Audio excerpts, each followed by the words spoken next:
അപ്പോൾ നമ്മളിന്ന് ബിജു ജോർജിൻ്റെ റൺവേ കഫേയിലെത്തിയിരിക്കുകയാണ്. ഇവിടുത്തെ ലോഡഡ് ഫ്രൈസാണ്. ലോഡഡ് ഫ്രൈസ്, പിന്നെ എന്തൊക്കെയാണ് വേണ്ട നിങ്ങൾക്ക്? പെരി പെരി, അൽഫാം ഉണ്ട്. ഇത് നോക്കിയാൽ ഇവിടുത്തെ തിരക്കുണ്ടാകാറുണ്ട്. ഇതിൻ്റെ തിരക്കിനെ ബാക്കിൽ കാണുന്നത് കൊച്ചിൻ ഇൻ്റർനാഷണൽ എയർപോർട്ടാണ് ബാക്കിൽ കാണുന്നത്. ഇതാണ് കഫേ. ഓക്കെ, അപ്പോൾ നിങ്ങൾ വന്നു കഴിഞ്ഞാൽ ഇവിടെ എയർപോർട്ടിൽ വന്നു കഴിഞ്ഞാൽ ചായ പിടിക്കാൻ പറ്റിയ നല്ലൊരു സ്ഥലമാണ് കേട്ടോ.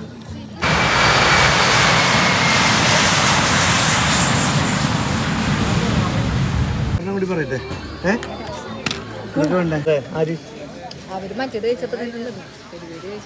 എന്താ ലോഡൊക്കെ ഇഷ്ടമായ? റാപ്പ് ഇഷ്ടമായ? ഓക്കെ.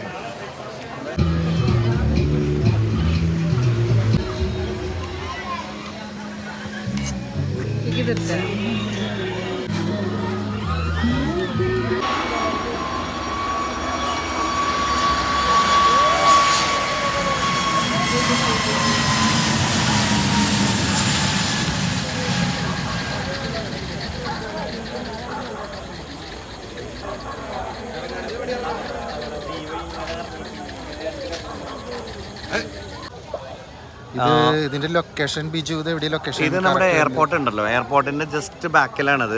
കല്ലയം എന്ന് പറയും, ശ്രീമൂല നഗരം കല്ലയം. നമുക്ക് അത്താണി വഴി വേണമെങ്കിൽ കയറി വരാം. എയർപോർട്ടിലേക്ക് പോകുമ്പോൾ റൈറ്റിലേക്ക് പോകണം. ഇത് ലെഫ്റ്റിലേക്ക് വന്നു കഴിഞ്ഞ് കഴിഞ്ഞാൽ റൺവേ കഫേന്ന് അടിച്ചാൽ മതി. നിങ്ങൾക്ക് റൺവേ കഫേയിൽ ഈസി ആയിട്ട് എത്താൻ പറ്റും. സോ ഞങ്ങളുടെ എല്ലാ ബർഗർ, സാൻഡ്വിച്ച്, ഷവർമ, അൽഫാം, ബർഗറുകൾ, എല്ലാ ബർഗറുകളും ഉണ്ട്. Singer burger. അപ്പോൾ നിങ്ങൾ സൗകര്യം കിട്ടുമ്പോൾ എന്തായാലും ഒരു വൺസ് ഒന്ന് വന്ന് എക്സ്പ്ലോർ ചെയ്യേണ്ട ഒരു സ്ഥലമാണ്.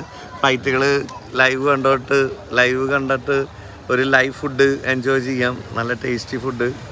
സോ അത് ഞാൻ അഷ്വർ ചെയ്യാം. അത്യാവശ്യം നല്ല ക്രൗഡാണ് കേട്ടോ. ഒരു നൈറ്റ് കഫേ ആണല്ലോ അത്, ഒരു നൈറ്റ് കഫേ. ഇവിടെ എന്താ പറ്റിയെന്ന് വെച്ച് കഴിഞ്ഞ് കഴിഞ്ഞാൽ ഫ്ലൈറ്റ് സീ ഓഫ് ചെയ്യണവരും ടേക്ക് ഓഫ് ചെയ്യുമ്പോഴൊക്കെ ആൾക്കാർ. അപ്പോൾ ഇതൊരു നൈറ്റ് സ്പോട്ടാണ് ശരിക്കും. ടിൽ 2 o'clock വരെ നമ്മളിവിടെ റൺ ചെയ്യും. ഇവിടെ 2 o'clock അല്ല, എന്നാലും ആൾക്കാരുണ്ടാവും. പക്ഷേ സ്റ്റാഫും അതും ഇതൊക്കെ ടയേർഡാവണതിനോട് ഞങ്ങൾ വേഗത നിർത്താണ്. 2 മണിയാകുമ്പോഴേക്കും നമ്മളിതാക്കും. പിന്നെ അത്യാവശ്യം പാർക്കിംഗ് സ്പേസൊക്കെ ഉള്ള ഒരു അടിപൊളി സ്പോട്ടാണ്. അപ്പോൾ എല്ലാവരും വന്നൊന്ന് വൺസ് എക്സ്പീരിയൻസ് ചെയ്യുക. ഞങ്ങളുടെ ഫുഡിനെ കുറിച്ചൊക്കെ ഒരു റിവ്യൂ അങ്ങനത്തെ കാര്യങ്ങളൊക്കെ ചെയ്യുക. നല്ലതായിരിക്കും, നിങ്ങൾക്ക് ഒരു വെൽ എക്സ്പീരിയൻസ് ആയിരിക്കും. നമുക്ക് ഇവിടുത്തെ മെയിൻ അട്രാക്ഷൻ എന്ന് പറഞ്ഞു കഴിഞ്ഞാൽ ഇവിടെ നിന്നാണ് ഫ്ലൈറ്റ് പോകുന്നത്. ഇതിപ്പോൾ ഒരു ഫ്ലൈറ്റ് പോകുന്നുണ്ട് ഇവിടെ നിന്നാണ് ശരിക്കും പൊന്തി പോകുന്നൊരു സ്ഥലം കണ്ടോ.